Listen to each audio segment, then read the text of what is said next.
video, we're going to start talking about a gardener's favorite time of the year, seed time.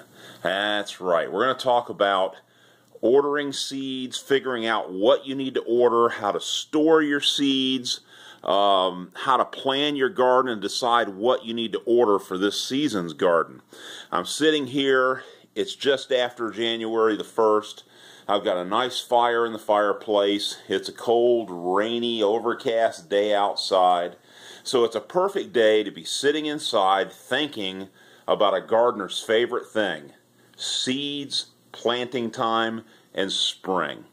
Now, I always have several supplies that I gather when I'm ready to get serious about ordering and planting seeds for the garden.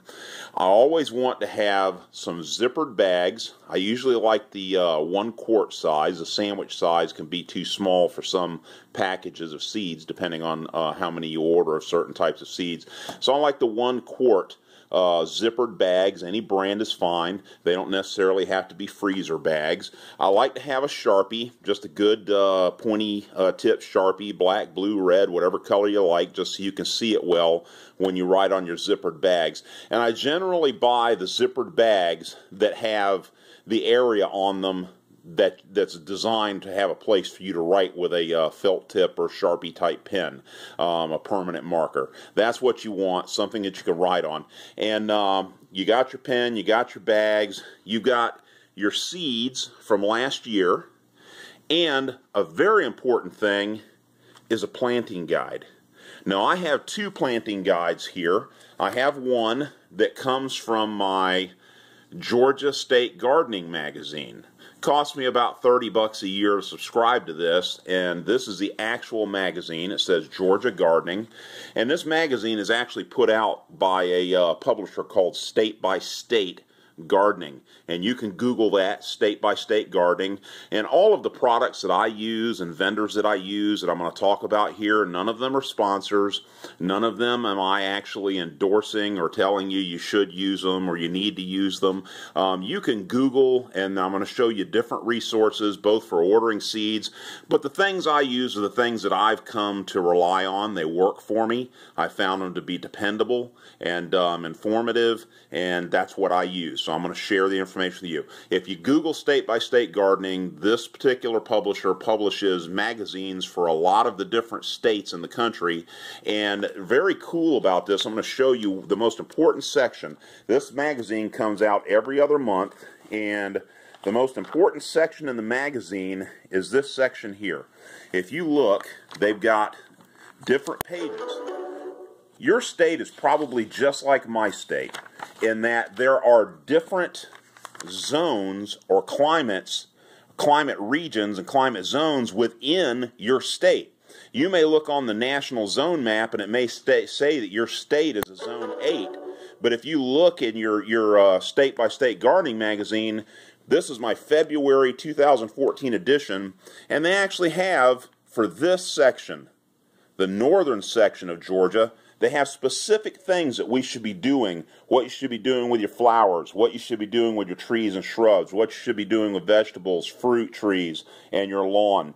Same thing for this section of Georgia, this southern, southwestern section of Georgia reaching up here to the eastern edge of the state just above my county.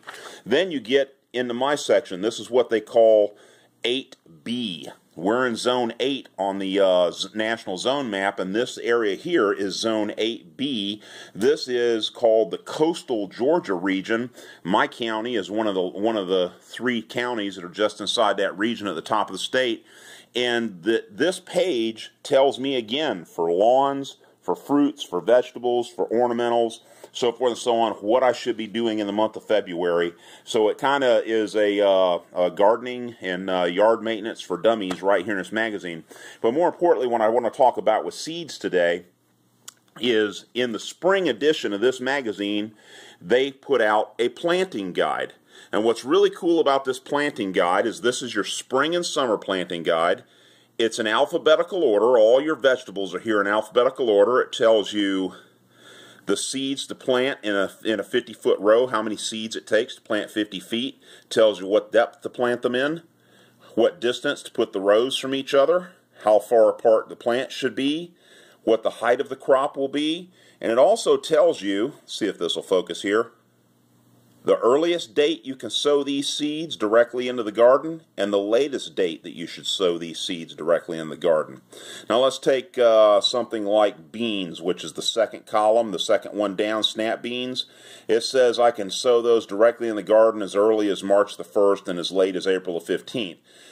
If we were talking about something like broccoli or cabbage that says I can sow it as early as February the 1st through March the 31st, I can actually sow those in January in seed trays in my greenhouse or even in my house or garage where I can keep them warm or on a heat mat.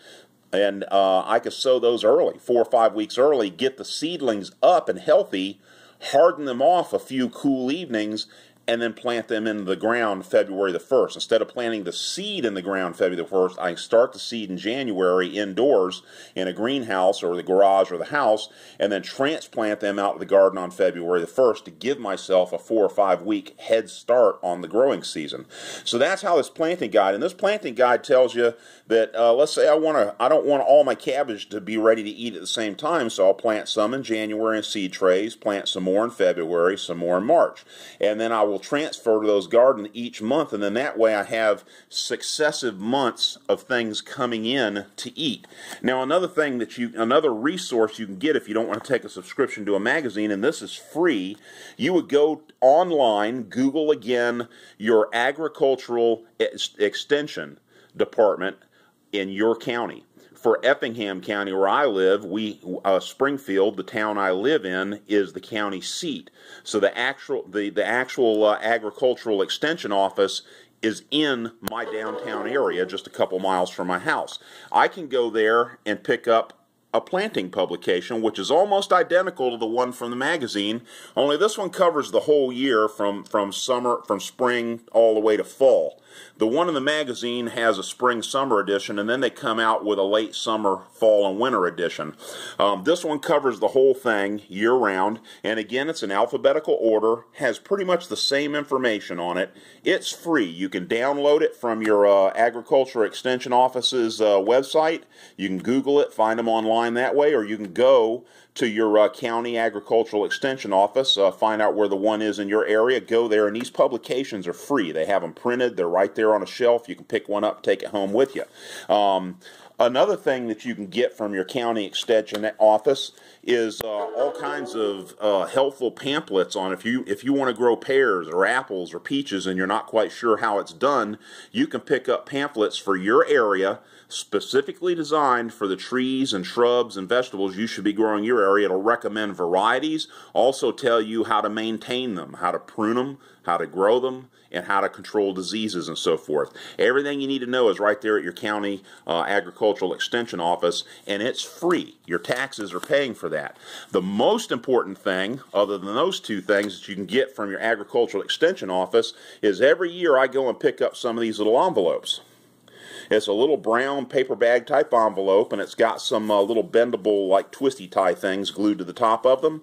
And what these are is soil sample envelopes. Now, I've got a pretty big garden, so what I do generally is pick up 3 of these envelopes.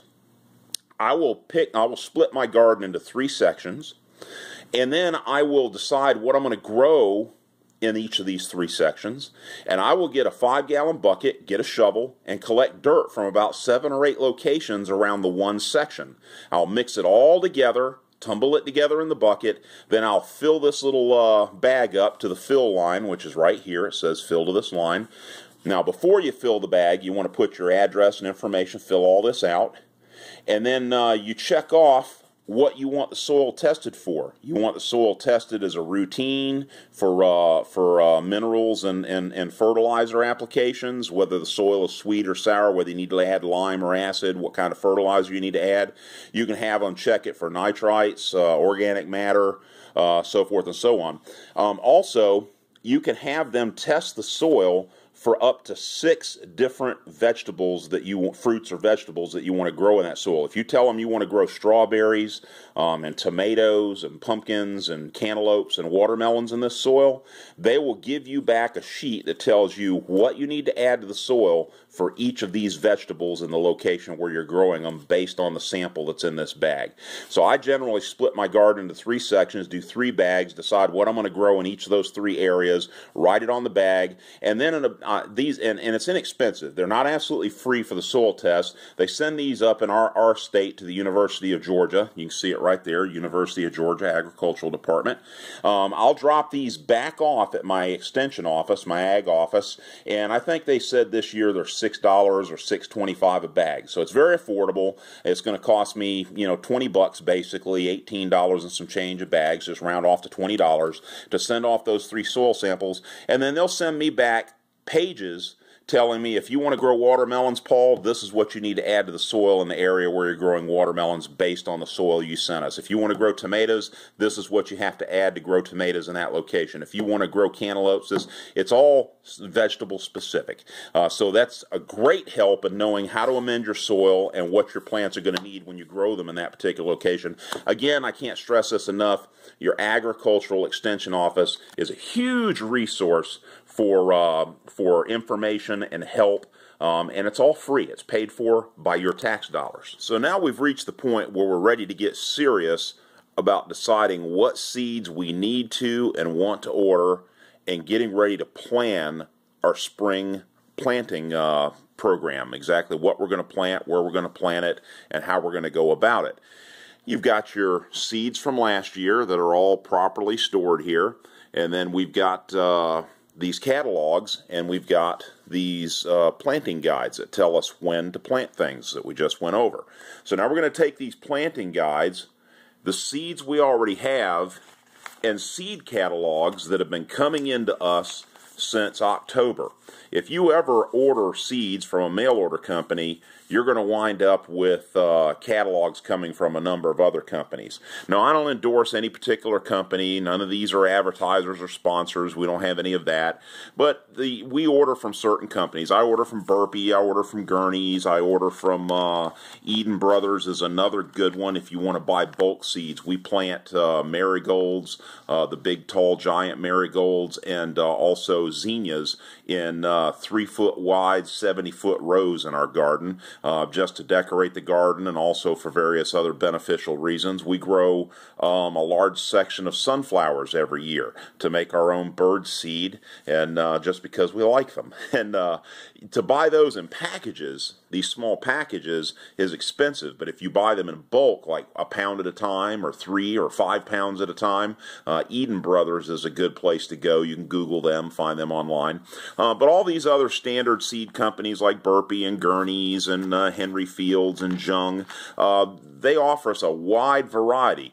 They carry some of the same varieties, but a lot of times you can find something in Jung, and you can find certain watermelons, pumpkins, squashes, or tomatoes in Jung that you can't find in Burpee or Gurney's, so forth and so on. So we're on the mailing list for several of the, about 4 or 5 of them that we order from just about every year. And they give us a wide variety, wide selection to choose from. But how do we choose what to order? How do we know what we need to order? Well, it's really simple. The first thing you do is you come here and you look at your chart for your spring planting guide or your county extension chart, and you look at the earliest possible dates. You find all of the vegetables that you would like to grow. I go down here and look at everything that I would possibly like to grow, and I see that one of the earliest planting dates is going to be February the 1st through March the 31st. So what I do is I get me a little notepad and I write February the 1st through March the 31st. Then I go alphabetically down this list and mark every single thing I would like to grow. And you can see they're pretty much in alphabetical order because they came right off of this list. Now that I have a list of everything that grows between February the 1st and March the 31st on this list, then I move to the next date, which is going to be March the 1st through April the 15th. And then I also have a page for April the 1st, which would be my sweet potatoes. But these are all of the plants that I would like to grow in the garden this year. Now that I've taken my dates and my alphabetical list and made me a couple of sheets, the next order of business is to go to my inventory of already on-hand seeds. And again, I told you we like to store these in zippered bags. I put the beginning and ending planting date that I can plant them in. I write what type of seeds they are, and they're in alphabetical order, so it makes these, I keep this in a cool, dry place. You can germinate these seeds from year to year, and again, you could do a test germination if the seeds are from the previous year. You can test germinate some in some seedling pots, seed starter trays, or just put them in some wet paper towel and see what percentage of them germinate to proof your seed so you don't waste time trying to plant seed that's not viable. But if you keep them in a cool, dry place, you don't freeze them, you don't let them get too hot, you keep them out of direct sunlight, the germination rate will hold for a year or two pretty steady. But at any rate, what I do now is I go through here and I look to see, okay, I want to grow beets. Do I have beet seeds? Well, yes I do. I have a bunch of beet seeds here. So I'll open this up, see exactly what I've got. I'll figure what I want to plant, and then I'll either mark this off because I've got enough, or I'll mark it off and write that I make myself notes on what else I would like to order additionally. And then once I've gone down all of these and compared them to what I have on hand, now I know what I want to grow, what I have on hand, and I know what I need to order. At this point, I can pull open my catalogs, and you know, one of the funnest things to do is when you get these catalogs starting in October, November, we stack them up, and then along around Christmas time through the first of the year, we'll sit around because it's the holidays and you have some days off, and we'll go through these and we'll just start circling anything we think looks interesting, the things we've grown before that we want to order again, and maybe some things that we see that we'd like to try for the first time, or a new variety of a regular vegetable that we grow, and we'll circle them just like you see that one circled there. And that's just kind of just a general perusing of the catalog. But now that I have my list of exactly what I want to grow and what I need to order that I don't already have, now I'm going to take this list and, like beets, if I want to order some more beets or certain types of beets, I'm going to go through all 4 of these catalogs and look at all the beets they offer, and then I'm going to make a decision what I want to order. Once I've made a decision that I want to order something from that catalog, I will put a post-it note on this catalog, and like right here you can see I indeed did choose a beet. I put down the item number so I can go online and place the order. I wrote that it was a beet, and I gave myself a little note here that it's a striped beet so I'd know why I was ordering it. Next thing on the list was broccoli. So I went, you can see right here, broccoli is the next thing on my list. I went through all 4 catalogs, and in this catalog I found a particular type of broccoli I wanted. I wrote the item number down, the name of it, and wrote broccoli so I'd remember what it is. I did that for each of these catalogs. Each of them had post-it notes on it. Then, once I had all of this done, I could sit down in front of my laptop or my desktop computer at my leisure, open up all 4 companies, and I'll open them each in a separate tab on my internet browser, and then I will go ahead and look up all of these item numbers and place the order and put them in my shopping cart. Then I can actually go past what my needs are to my wish list. If there are things I circled in this catalog that I'd like to order that aren't on my list here, but it's something I'd like to grow in addition to what I've already said is a definite need, then I can actually go in here and order some of the things on my wish list up to the limit of my budget. So if you've got things on your wish list, you can you're tempered by your own decision-making process, which is usually controlled by your budget, what you can afford. But get the things you need first, and then splurge on the things you can afford that are on your wish list, and try some new things. And I always encourage you to try new things each year. Now, once you've got your shopping carts completed, you close out your orders with all your vendors, they're going to send you an email. This email is going to confirm the order and have a list of everything that you've placed an order for and thank you for it. I print this email, and then I take the email and I paper clip it to my catalog. So I've got all my catalogs here with the emails from the companies that I ordered from, and now I know exactly what I've ordered. It's on the front of each catalog, and I just keep these together along with my planting chart. And then what happens is when your seeds come in, you pull your slip and they may mail them, and you may order 50 things from one company or 20 things, and they mail them in 2 or 3 different boxes over the course of a 2 or 3 week period. You can take the sheet that comes with them and mark them off as you get them. And then, of course, you go to the process of putting them away. Now, many people ask me, why, Paul, do you order from online catalogs rather than just going down to the local store and buying what they have there for sale? You can go in all the big box retail stores, and they have a wide variety of seeds on display for you to purchase. And that's true. They're also a little cheaper per package in the big box stores than they are ordering through the catalogs. That may also be true. But another thing that's true is you have an exceedingly limited choice when you go to these stores. Even if you go to more than one store, they pretty much are all carrying the same seeds from the same companies, and they have the same limited varieties. You go in there and there may be 3, 4, 5 tomatoes to choose from. There may be a couple of pumpkins to choose from. There may be 2 or 3 different types of cucumber, or maybe only one type of cucumber to choose from. Same thing with summer squashes and winter squashes. You're only going to have a couple of each variety to choose from, but if you look in these catalogs, there may be as many as 150 varieties of pumpkins between 4 different suppliers that you can order. There may be 200 different types of tomatoes that you can order from different suppliers. And they have different purposes, different uses, different flavors, different colors, different growing habits, whether it's a bush or a vine or a semi-vine, depending on what your gardening space requirements and needs are. So there's all kinds of things that go into having a wide variety of choice. Let's take cucumbers, for instance. Do you want burpless cucumbers because you love to eat them fresh in your salads? Or do you want pickling cucumbers that'll stay crisp and crunchy when you make pickles out of them?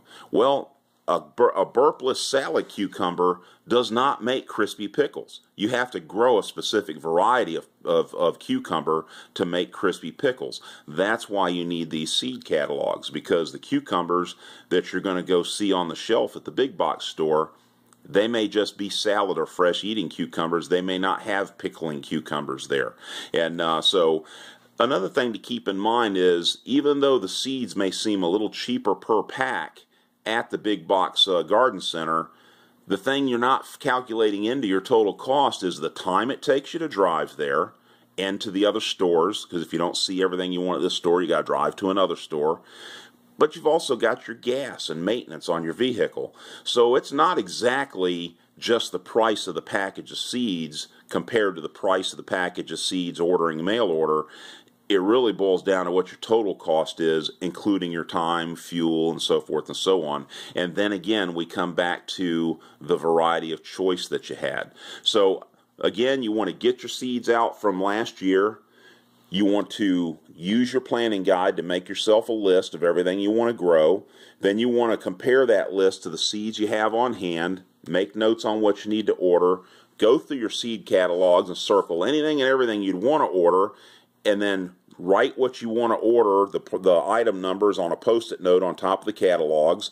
Once you've got that done, you can take your catalogs, sit in front of the computer, fill up your shopping carts from each of the vendors, and then add additional items that go beyond your needs to your wish list. Then you're ready to place your orders, and the next step is going to be getting excited when you have a package in the post office box or in your mailbox. Another exciting moment happens when your seeds actually start arriving after you place your order. It's a very exciting time because your orders are coming in and you're starting to get excited about planning to grow your garden. But before you can do that, you need to add these seeds to your catalog of seeds so that everything is protected in a good condition and organized to make it easy for you to find and plan your garden. So what we do is we take our seeds, and the first thing I do is I look to see if that particular provider puts a date stamp on the seeds. Now, Jung will generally put right here at the top that these were packed in 2014 or 2013 for last year. Tells you right here, sell by December 2014. Now, if I have some of these left I can use these again next year, watermelon seeds, as long as I keep them, like I said, in a bag, sealed in a cool, dry location, dark, dry location. I can use these. They'll germinate quite well next year.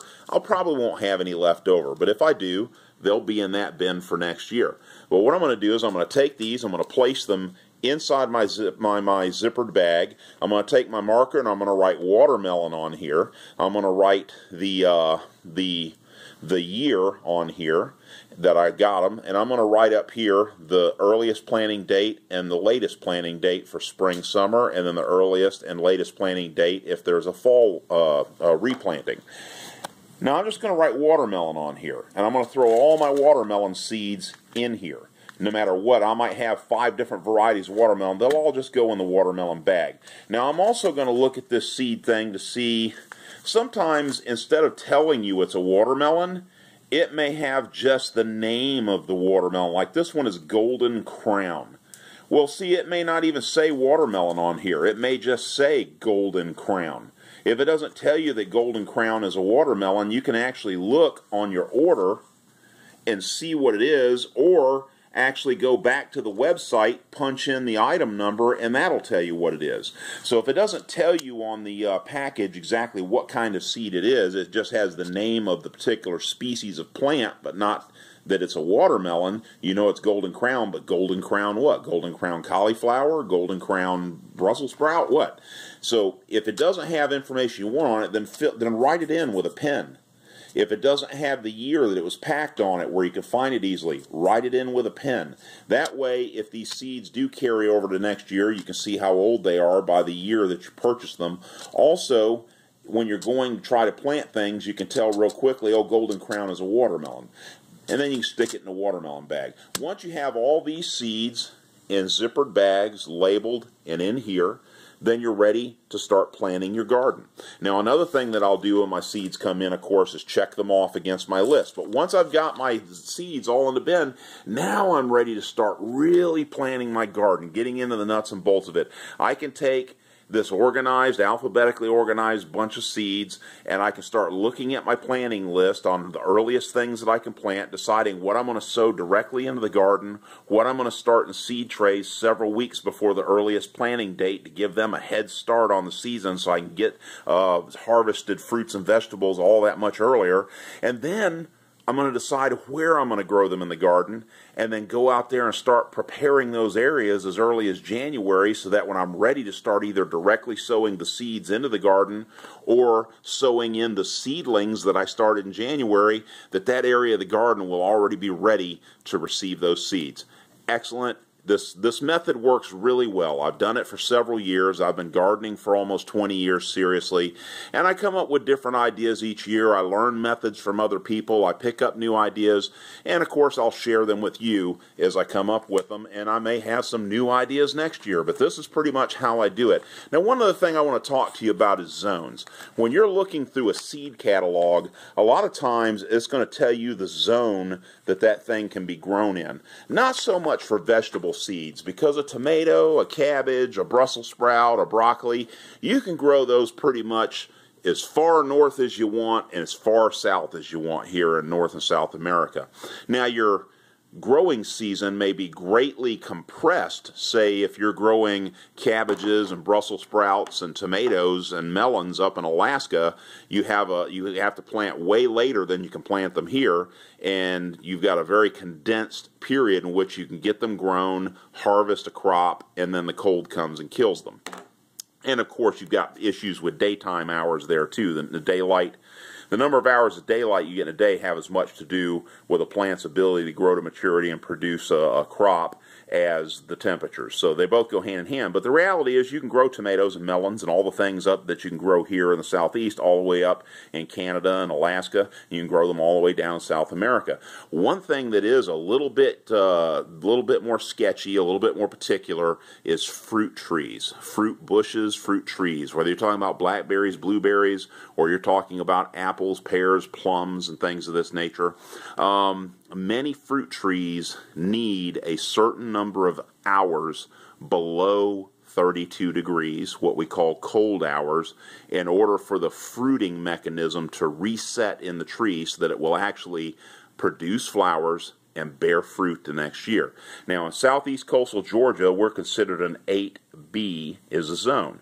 And you can look up a zone map for your area. You can look it up, just punch in planting zone map in Google as a general search. It'll show you the whole United States, and it has these different colored bands that run down across the country in sections, and then you match the color with the county or part of the state that you're in down to the little index on the side. It'll tell you what zone you're in. And then when you're looking at fruit trees in these catalogs here, they're going to tell you, for instance, they're going to tell you that you can grow just about every apple on the face of the earth in zone 8. Don't believe them. That is not true. Apples are very specifically geared towards cold hours. You go to North Georgia, you can grow pretty much any apple you want.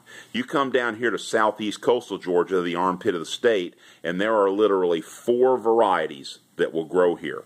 Consequently, interestingly, they all come from Israel, because the few areas in Israel where they can grow apples happen to be a climate zone that's almost identical as far as the number of cold hours that they get per year as we have here in southeast coastal Georgia, which happens to be around 200 or less. We get around 150 to 200 cold hours, meaning temperatures below 32 per year here in southeast coastal Georgia.